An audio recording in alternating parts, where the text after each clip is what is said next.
And then Sunday, community groups, good group have signed up. Just sign up on White Space if you haven't signed up yet. But like Lely said, don't worry if you didn't sign up, there will be plenty of food.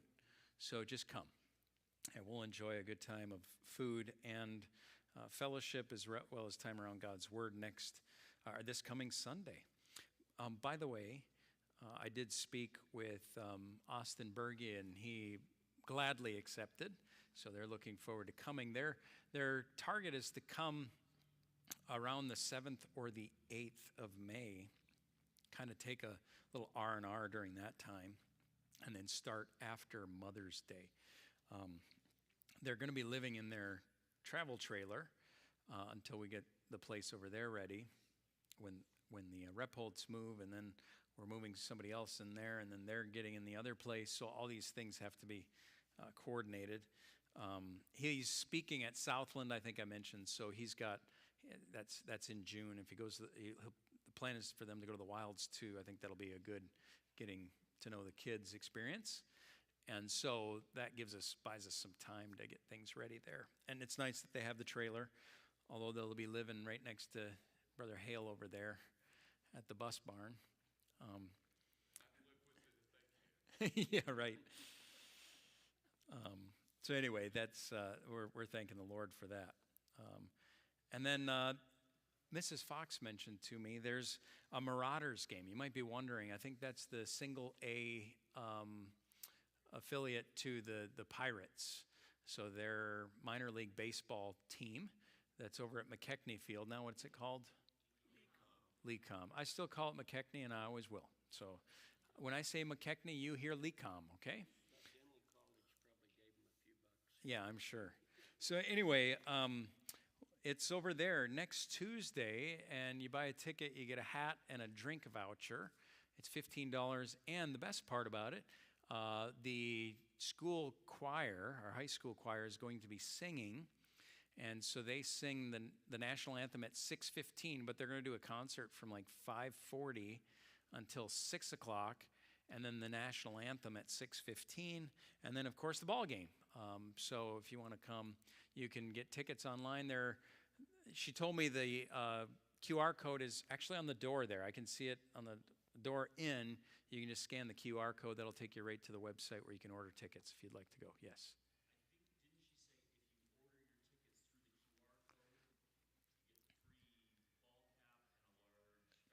Okay, so that's through the QR. Okay, so do it through the QR code. I looked it up. I'm ready to order. I just need to pull the trigger. So if you want to go, that's a great night to go. I don't think you have trouble finding seats typically. I know when I've been to Marauders games, there are plenty of seats. So anyway, just wanted to mention that to you. I think it'll be a nice night to do that. All right. Well, let's turn our Bibles tonight to Genesis 29. Genesis 29. I'd really like to get through this tonight. That may be a little ambitious. As I was working on the PowerPoint, I realized, wow, there's a lot of information here. But I think we can probably move pretty quickly. So hang on tight, because here we go. Genesis 29. This is, I've entitled tonight, Meeting His Match. This is the account where Jacob meets Laban, and Laban tricks him.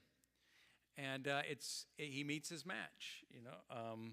And Laban is even more of a trickster than he is, although he'll get Laban back in a little bit, right?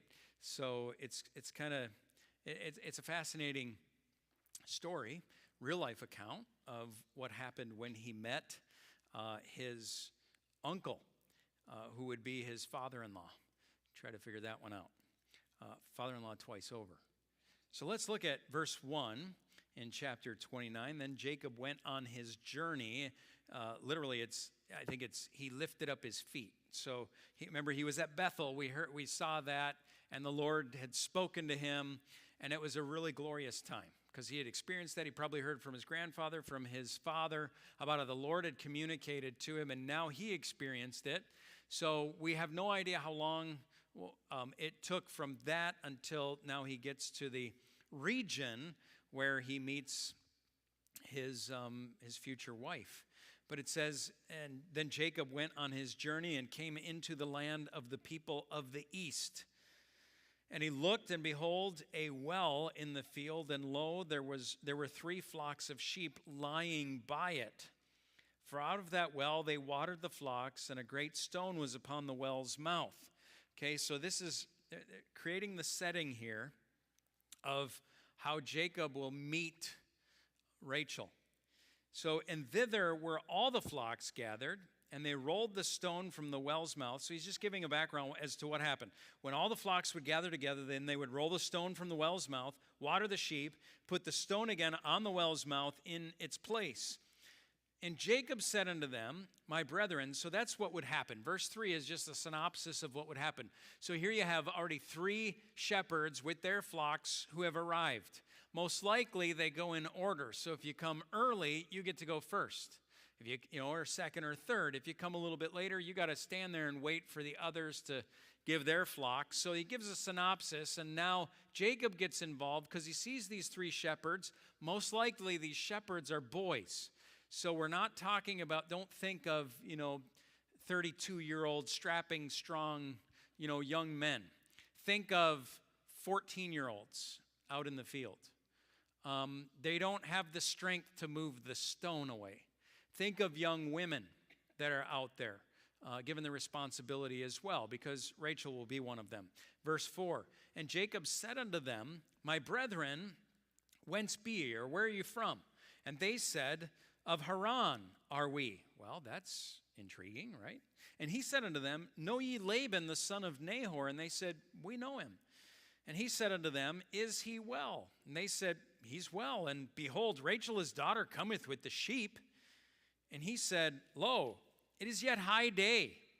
Neither is it time that the cattle should be gathered together. Water ye the sheep and go and feed them. And they said, we cannot until all the flocks be gathered together, until they roll the stone from the well's mouth. Then we water the sheep. So let's just stop there. We'll pick up in just a moment. But meeting his match, a fascinating account in the scripture, really of God's leading, but also God's training. Okay, and training through even difficult people and difficult circumstances. God does train us through different individuals we come in contact with in our lives. Some of you who have lived many years, have had many experiences, you can look back and you can say, I remember being in such and such a place, and I remember difficult people. But you can probably look back at those difficult people or those difficult times, and you can tell me or us, you could tell us stories about what happened, but also what you learned from those experiences, right? I mean, isn't that what happens? We go through something difficult and we learn from those experiences. That can be said of Jacob, and we'll see later on how he learned from these experiences. But we'll see really the lack of humility of Jacob here, the ignorance of Jacob, the lack of maturity from Jacob. We see it, and I'll have a comparison/contrast between he and another individual right at the end that we'll look at should we have the time to do so. So anyway, that's a little intro, meeting his match. And we have the setting here about what's going on. It says nothing is said of the 450-mile journey from Bethel, except that he lifted his feet and came to the land of the people of the east. So let's look at this passage in verses 2 and 3 especially. So you get that idea in verse 1 about the journey. 450 miles, like I said last time, that would take some weeks to get there. In verse 2, he looked, and behold, a well in the field. All right, what was surprising to Jacob about what he saw in the field by the well? What was so surprising in verses 2 and 3, and then in verse 7? Now remember, he would have had to tend animals too. That would have been one of his responsibilities when he was growing up. But what was surprising to Jacob about this? Timing of the day, seeing the sheep lying around at that time of the day, right? Yeah. What are you guys doing here? This is not normal, not what he's used to seeing. But it's the way that they did it in their place. Verse 6. So verse 5, and it says, and he said unto them, know ye Laban the son of Nahor? And they said, we know him. And he said unto them, is he well? And they said, he is well, and behold, Rachel his daughter cometh with the sheep. Okay, how do you think Jacob felt in verse 6? Or what do you think he was thinking in verse 6?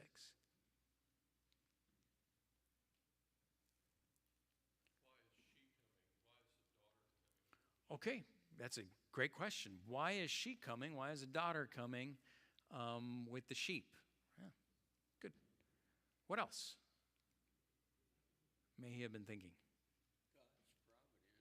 Okay, God's providence, right? I mean, why was he there? He was there to get a wife. And wow, look at this. I show up. I see these guys, they say, oh yeah, we know Laban, and actually his daughter's coming. Oh, and here she comes. Okay? I think there's probably a little skip in the heart, maybe, here. I don't know, just guessing, because he kissed her pretty quick. And then we have this meeting. Why do you think Jacob wanted the shepherds to water their sheep? Verse 7, he said, lo, it is yet high day, neither is it time that the cattle should be gathered together. Water ye the sheep, and go and feed them. Why do you think he was in such a hurry to get them to water their sheep? So they'd leave. What's that? Okay, maybe he wanted to be alone with Rachel. Kind of ask the questions, not be surrounded by other, young shepherds. Peer pressure. Sure. That could be, a great possibility.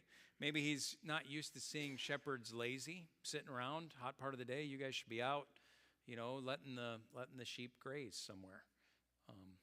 And he's older than them, I think. And so that's going on. Verse 8, what is their excuse?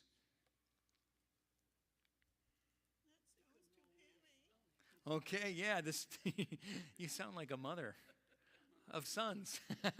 That stone's too heavy, she said, kind of a whiny tone. That's why they're probably young guys. They want to wait until there are more there, and they lift it up. They have to do it every day, too. Jacob gets up and does it.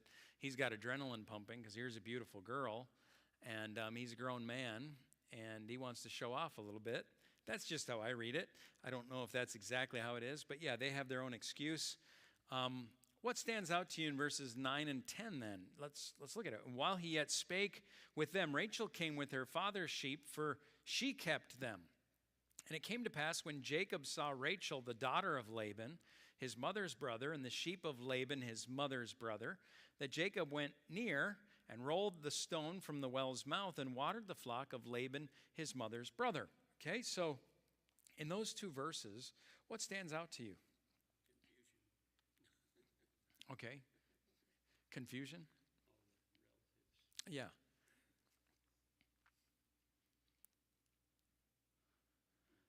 Anything pop? When I read something, if something occurs more than once, it usually catches my attention. If it occurs 3 times, it should really catch my attention. What keeps showing up in verse 10? Yeah, mother's brother, mother's brother, mother's brother. What might that indicate? What's that? Yeah, it's his uncle, right? Yeah. Okay, interested in the cousin. I mean, that's what his parents said. Go back to, my brother in the part of the country or part of the world where I'm from and get you a wife. And so what he does just that. And my mother's brother, this comes up. It's like reinforcement. When you wonder if something's God's will, and all of a sudden things just kind of keep happening, kind of like, oh. Do you think that he ever heard any stories about his mother's brother, Laban? Okay, yeah, he was his mother's favorite. So like Tina said, you would think so, right? I'm sure. I tell my kids stories about my siblings all the time. And they're really flattering stories too, usually, right? Yeah, I'm always the hero. It's funny when I get with my siblings, their perspective on things is totally different than mine. You find out. But yeah, I'm sure he had heard a lot about Laban. Any idea how long it may have been since Laban saw his sister?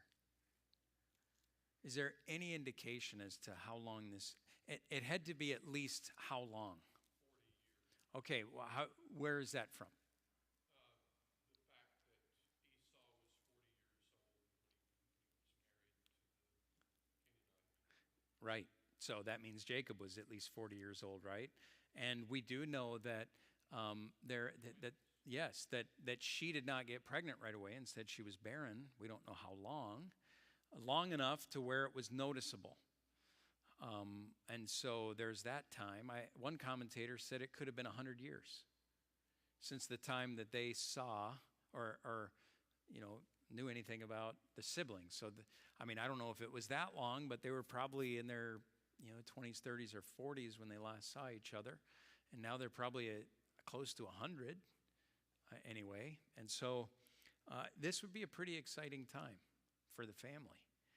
That, wow, I remember hearing stories about Laban. I remember hearing stories about Rebekah. All right, so I think there are certain things we need to do and just right now, and that's pause and observe. Okay, so do you read this meeting between Jacob and Rachel as a chance meeting or an appointment set by God?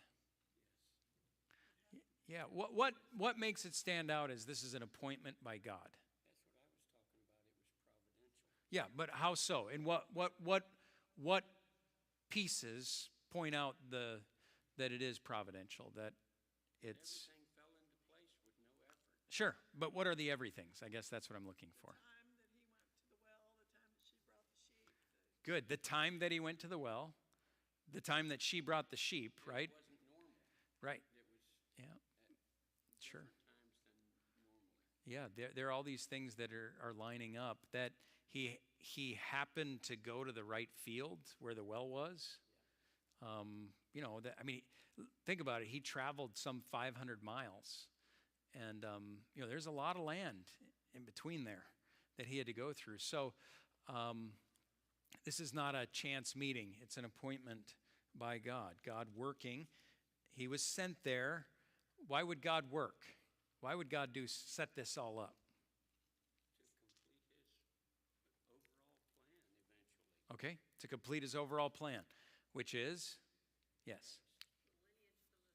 Yes, the lineage of the Messiah, which, by the way, if you watch the news right now, they say that the Jews are white people.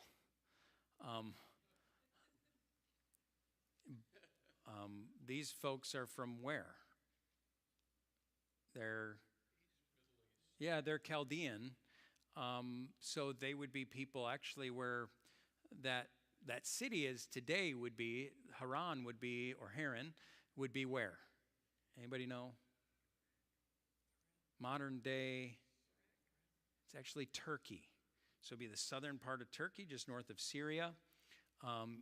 Remember, Abraham was from Ur the Chaldees, so that would have been further east and south. You're talking about land near the Euphrates and the Tigris rivers. Haran, or Haran, is actually just on the other side of the Euphrates River. So the Euphrates River is a big river, long river. Okay, so he had to cross over Syria and then travel across the river and go into that land where he would find the family. And so, that's the place where the Jewish people originated, where they came from. Okay, so the next pause and observe. Do you think the parents of Jacob and Rachel ever told their children stories of the other? And I jumped the gun on that. Yes, I think they did. You would tell stories about your siblings, especially if you didn't get to see them. They never got to meet them. You would want to tell them all about your family and your experiences growing up, different from where they were in Canaan now. You would tell those stories. So we have setting the stage then, or the reactions, I'm sorry. What are the reactions of Jacob and Rachel in verses 10 and 11? It came to pass when Jacob saw Rachel, the daughter of Laban, his mother's brother, and the sheep of Laban, his mother's brother. Okay, verse 11, and Jacob kissed Rachel and lifted up his voice and wept. Okay, that's a manly man, right? Now, she'll understand in a moment. So look in verse 12. And Jacob told Rachel that he was her father's brother and that he was Rebekah's son, and she ran and told her father. So here are these reactions. What are their reactions? Jacob has a couple, right? What are they? Kissed her and cried. Sounds very romantic, right? Give me a kiss and cry about it. Now, are we talking about a romantic type kiss here? No, this would be what? A kiss of greeting. Now, who did this? Family would do this. This would be something you would do with your family. This isn't something you just come up upon a stranger and you give him a kiss. So when he does this to her, she's probably like, whoa, where did that come from? He knows, right? He knows that's my mom's niece. This is flesh and blood. And he kisses her and he starts weeping. And she's like, what's going on here? I'm just here, giving my sheep something to drink. What's happening? And he says through his blubbering, I'm Rebekah's son. Rebekah, your dad's sister. And now she is overcome, probably with emotion, and she just, instead of crying, maybe she did that too, she just runs. I wonder what he thought in that moment. There she goes. What did I say?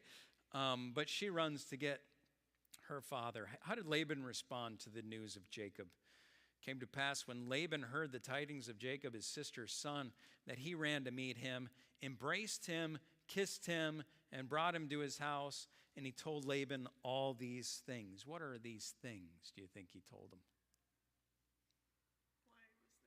Why he was there? Yeah, look, we live in the land of Canaan. My brother Esau, your nephew, he married Canaanite women. My parents weren't happy.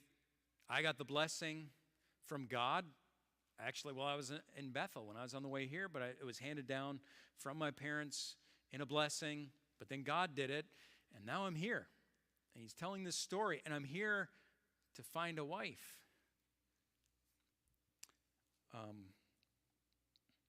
And so Laban responds, he's happy to find and to hear that his sister had offspring, and they're here, and he can meet them. Now, do you think Jacob could have looked anything like Laban?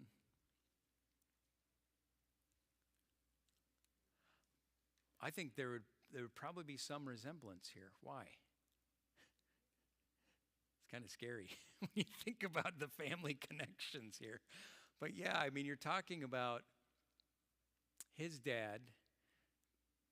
So Jacob's dad married Laban's sister. So he could look a lot like Laban. Esau, I don't know what Esau looked like. I don't know if Isaac was a red man with very hairy or not. But anyway, I think there would be I think it would be pretty evident that, yeah, maybe this guy might look like Grandpa, might look like others in the family. So I think it's and the story, all that he's hearing sounds too familiar, I think, that he bought in. Jacob endeared himself to the family according to these verses in verse 14 and 15. And Laban said to him, surely thou art my bone and my flesh. And he abode with him the space of a month. Now he's going to get to know him pretty well in a month, right? And Laban said unto Jacob, because thou art my brother, or family, shouldest thou therefore serve me for nothing? For naught, tell me, what shall thy wages be? So he's not a servant, so he can't just have him stay there. He needs to compensate him somehow. So he says to him, what do you think we should pay you? Now, what do you think happened in that month that he's there? Okay, well, probably one especially, because he wasn't, I don't know about you, but if there's two and there's one that she's kind of homely and the other one's gorgeous. That's why the daddy pawned off the first.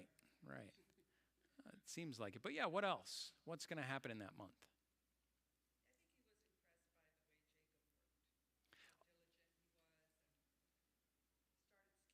Okay, good. Yeah, I think Laban saw Jacob working. Yeah, probably started scheming, thinking, ooh, I like that. He'd be a good son-in-law, right? He'd benefit our family. He would have known that Jacob was for real, because he would have known all these things about his mother that Laban would know, and it wouldn't be some stranger telling him those Yeah. things. So I think he got to really feel him out and say, this is really He's authentic. things to be. Yeah. Yeah, I think in a month you're going to find a lot of those things out, Dana. He could have very, very well, in that month, talked about his family, going all the way back from Abraham to then his father, now him. But also knowing Laban's tendency to be to be a trickster, when he found out all that God had blessed his father with, he said, "Hey, I want a part of that." Yeah. Says, I'm gonna be nice to this boy. Yeah. Laban, being a trickster, sees the blessing on that family and says, boy, I'd like a piece of that blessing, right? I'll trick my way into it. And you begin to really see that. Somebody else? Yeah, I think a month gives a lot of time. You can only keep up an act for a couple of That's weeks, right. Right. and then somebody sees Right. Yeah, totally. You can't keep up an act too long. A month would be really hard to keep up an act. So, right. All right. So, way behind on the clicker. All right. So, where are we now? Now we're setting the stage. Why did Laban ask what wage Jacob would require in verse 15? Why did he ask him?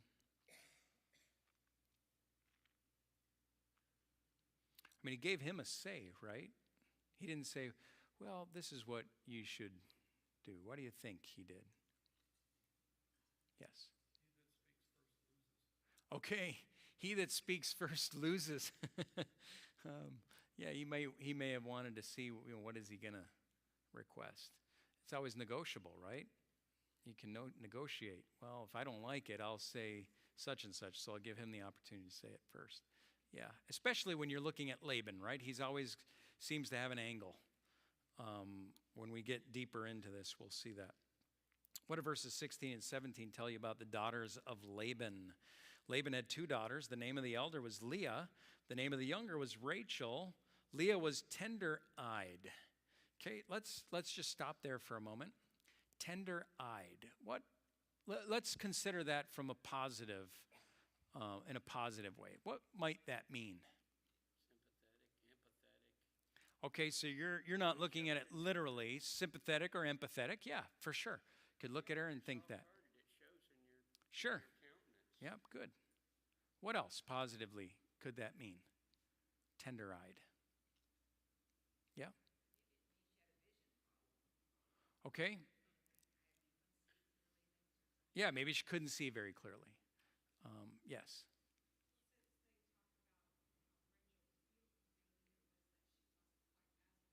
Right? Yeah, it could. It may not be as mean as we naturally think. Yes. Maybe she had allergies. Yeah, sure. Yes.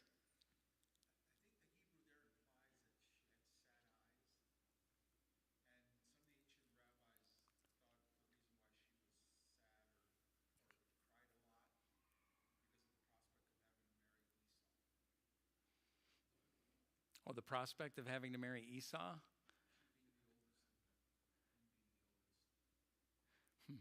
I hadn't heard that one. I mean, if she didn't know he was even alive, how could that be? Well, apparently, again, these are rabbis that wrote during the Second Temple period, Sure. writing commentaries, and they're speculating. Yeah. Speculations.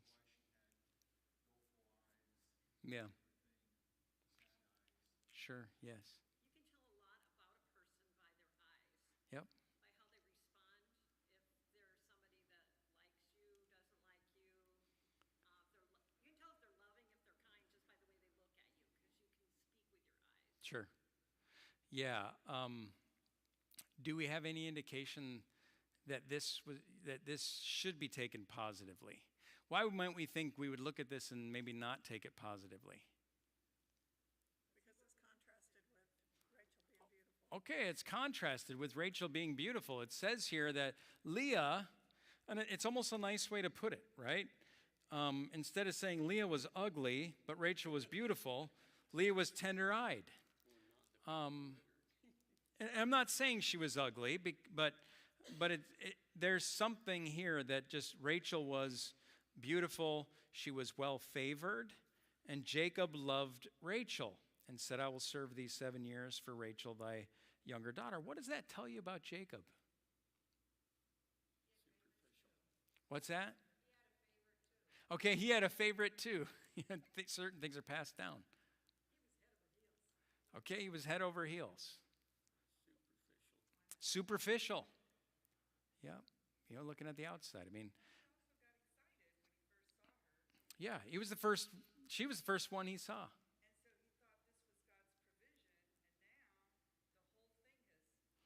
Yeah.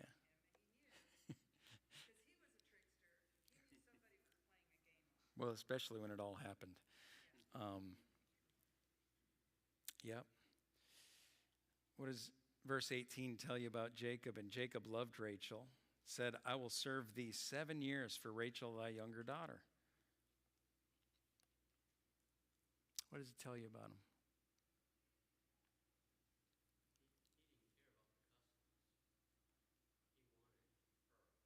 Okay, he didn't care about the customs. He wanted her. All right? I mean, he was willing to sacrifice 7 years of hard labor. Patient, yeah. Yes.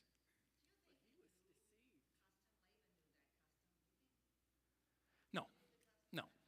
And by the way, he wasn't even the oldest son. I know she was the oldest of the daughters. And was that really the custom? Or was Laban just saying it was the custom? Might have been, right? But he could have told him that up front, right? In those 7 years. By the way, I need to marry Leah off before Rachel. So you better find her a husband. He could have done that too. What's that? Yeah, right.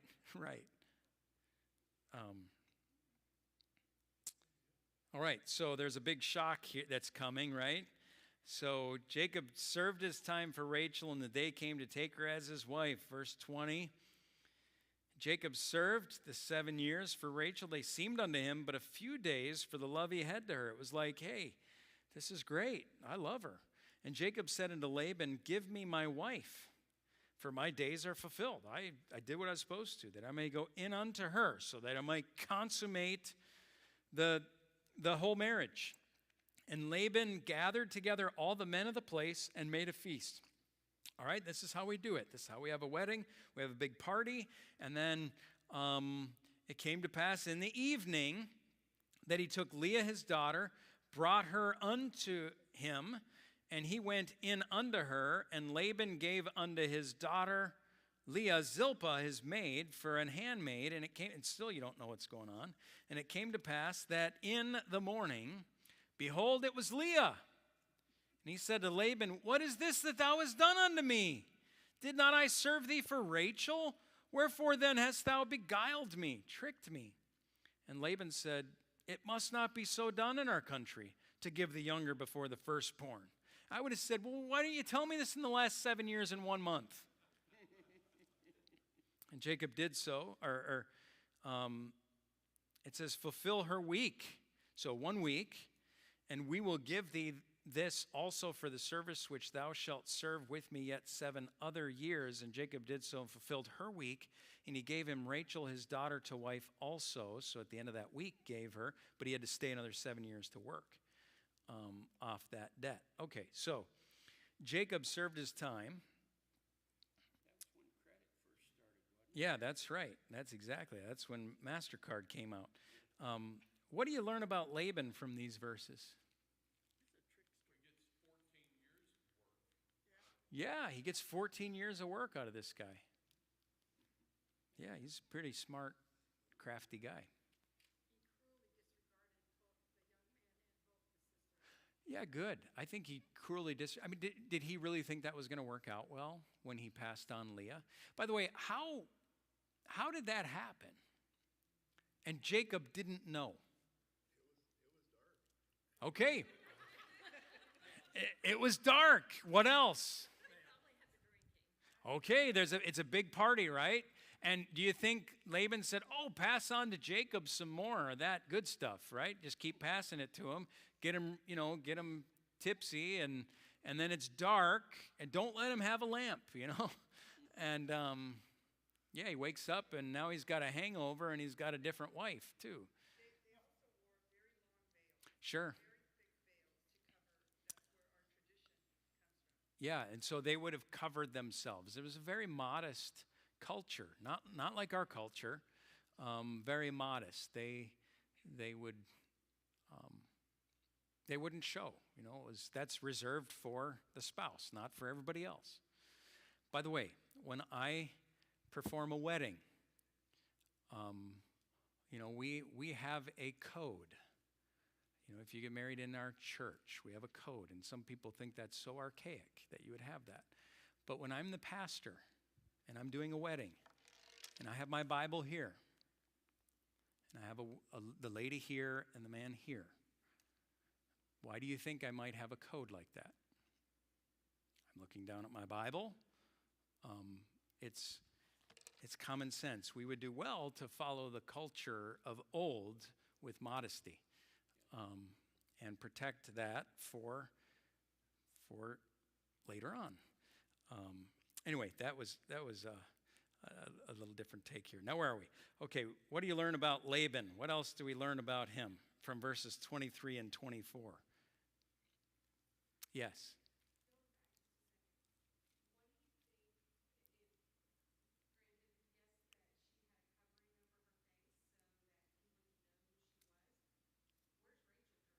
Yeah, that's a fair question. Where's Rachel during this time?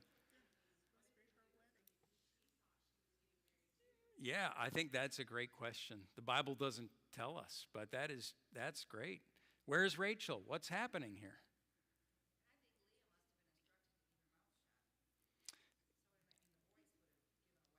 Yeah, I mean, this is a whole. You would think so, right? Yes. He was looking out for his older daughter, too, because Sure. what were her chances of ever getting married if he didn't push her off on Jacob? I mean, it's not like men were just coming by all Right. the time. I mean, they're nomadic people. They're out in the middle of nowhere. This was his chance to marry off his. And he's a good guy, right? I mean, it seems like he's a good guy. He's a hard worker. Look what he's done. Boy, I can get rid of both of my daughters. And yeah, I mean, it can work out well. Good. My great-grandfather did that in Cuba. My grandmother was younger than her sister, and my grandfather came around. He was my grandmother's brother's friend, and he was very well known as an attorney in Havana and everything. And my great-grandfather did not allow him to marry the second daughter. Huh. For protection, what Beth said, he had to marry Ophelia, not Rosenda, Huh. grandmother's name. And my grandfather was so upset, but he kept, pursuing her. And my great-grandfather sent her to Washington to study for a year. He said, if this is real, then you'll persevere. And I have the love letters Hmm. of them. But So she didn't want to marry, the older, my great-aunt didn't want to marry him. She already had her eye on somebody Oh. else that nobody knew. Uh, Small town, but there wasn't a lot of mm-hmm. men Yeah, that came by, and he was trying to do a traditional Spanish thing sure. by, So real life, I mean, not real life, because this is real life, but more modern situation there. Interesting. Yeah, Jacob was a trickster. Let's see. Yeah, and the next question we already talked about here. Beguiled. What excuse did Laban give for his deception? Well, you can't, yeah, it's not the custom, right? So it must not be so done in our country to give younger before the firstborn.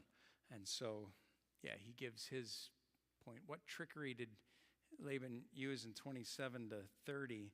Fulfill her week. Jacob did so, fulfilled her week, and he gave him Rachel, his daughter, to wife also. And Laban gave to Rachel, his daughter Bilhah, his handmaid, to be her maid. And he went in also unto Rachel, and loved also Rachel more than Leah, and served with him yet 7 other years. Yeah, like Terry said, he got 14 years out of a 7-year deal.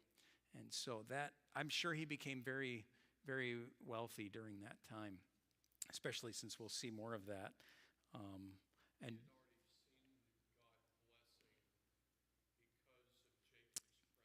yeah, that's right. He'd already seen God's blessing because of Jacob's presence in that first 7 years, and now he was going to get 7 more. And so it worked in his favor. And God would use 3 events to shape the character, or these events to shape the character of Jacob. And then we'll wrap it up here. Favoritism. Did Jacob learn from his parents' favoritism? No, look at the latter part here. Verse 31, and when the Lord saw that Leah was hated, he opened her womb, but Rachel was barren. Leah conceived and bare a son, called his name Reuben, for she said, surely the Lord hath looked upon my affliction. Now therefore my husband will love me. And she conceived again and bare a son, and said, because the Lord hath heard that I was hated. So here it is again, a second time. She feels hated, and yet she's the one having children. Verse 34, and she conceived again and bare a son, and said, now this time will my husband be joined unto me, because I have borne him 3 sons. But no, he isn't. He still doesn't care about me. She conceived again a 4th time and bare a son, and she said, now will I praise the Lord. Therefore she called his name Judah and left bearing. So here it is, 4 sons. And Jacob doesn't seem to learn anything. Now, in his defense, he didn't ask for Leah, right? That wasn't part of the plan. Rachel was part of the plan. But it's what worked out. And what do you learn about the Lord in those verses, 31 to 35? Because it should tell us something, right?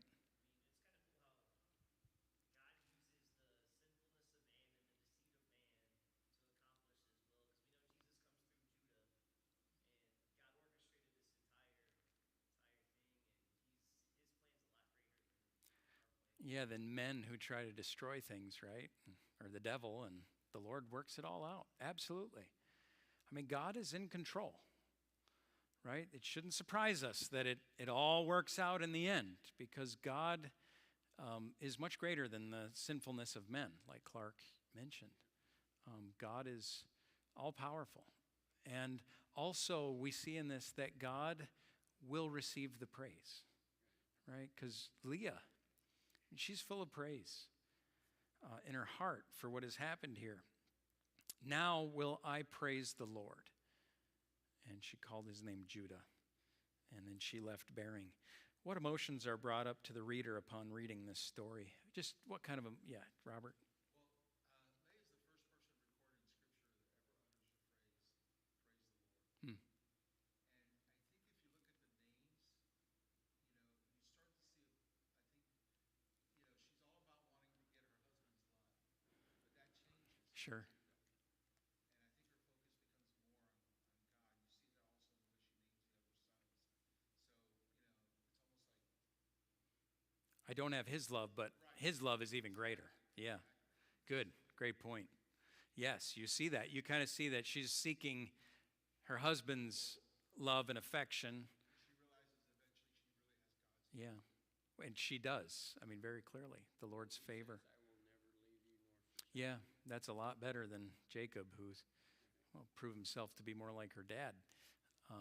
Yeah, I think you see that. So what other emotions are brought up in this that you see and you think through?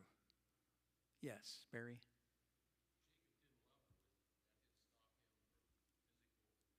Okay, good. Yeah, he didn't love her, but it didn't stop him from having a physical relationship with her, which is strange to us. I mean, 2 wives is strange.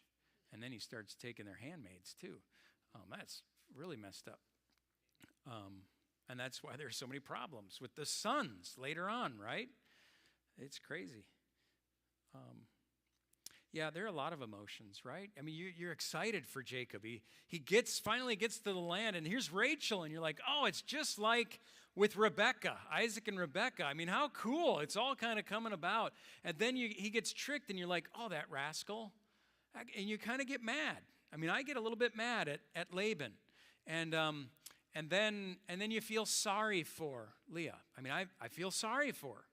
But you kind of feel bad for Rachel, too. I mean, she was tricked in this whole thing. I mean, there's so many emotions that are brought up in this entire text. And the Holy Spirit uses our emotion to communicate to us. So when you're studying Scripture, understand that God is going to use that emotion to help you to relate more. And through that relating, He's going to teach you something about Himself and about man and the way we are and how we should relate to God. I think it's a great point that Robert brings out as far as Leah.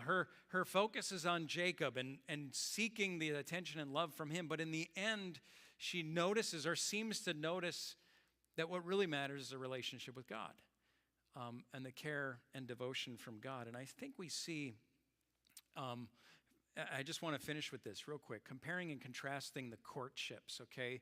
So the servant of Abraham versus Jacob. Because you have a man who seemed to be with Abraham and learn the way of the Lord versus Jacob, who seemed to be very immature and driven by his own selfish desires. The first part you notice is that this man prayed that God would give him success, right? You see that in chapter 24:12. We're not going to go there, but you can remember a few chapters back. Remember he prayed, Lord, would you give me success when I go? He was just, here I am, please lead me to a woman. I just want to go back and please my master, right? And so he prays. He tested the woman by having her water the animals. He was testing the character of this woman.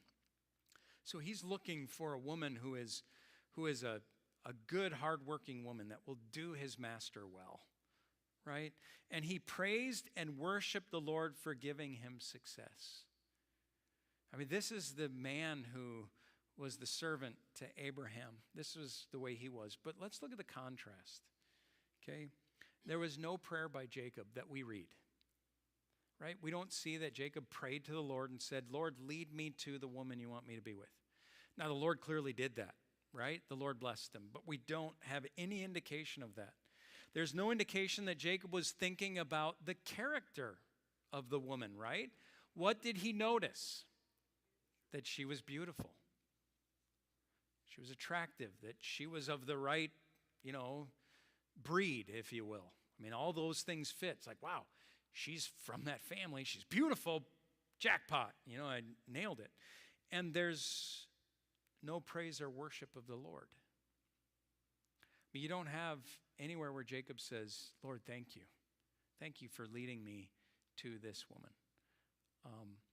I couldn't help but be convicted by that as I was looking through the comparisons and thinking, how often am I just like Jacob? I ask the Lord for something, so I at least do that part, but then the Lord answers and I just kind of go on. Like, I didn't really even think about it. We're always, we tell our kids when they're young, make sure you say thank you. But how often don't we need somebody to come alongside of us and say, hey man, make sure you say thank you to the Lord. Yeah, right. So it's not just the little kids that have a problem saying thank you. We're guilty too. A lot of lessons for us to learn from Jacob. And by the way, Jacob will learn a lot of things. And we can be hard on him. I love this because he was tricked and it served him right. And I think he grew from it and it would benefit him greatly. So a good chapter, very instructive, can be very helpful. And we can learn much about the Lord if we take the time to ponder those things. And I would encourage you to do so. All right, we're going to, yes.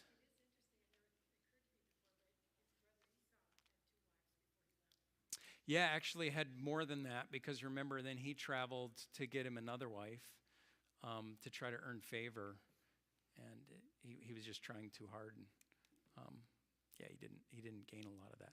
Bob, you're going to come now and take some prayer requests. Could we get a handheld mic, Kevin, for that? And then deacons will be dismissed.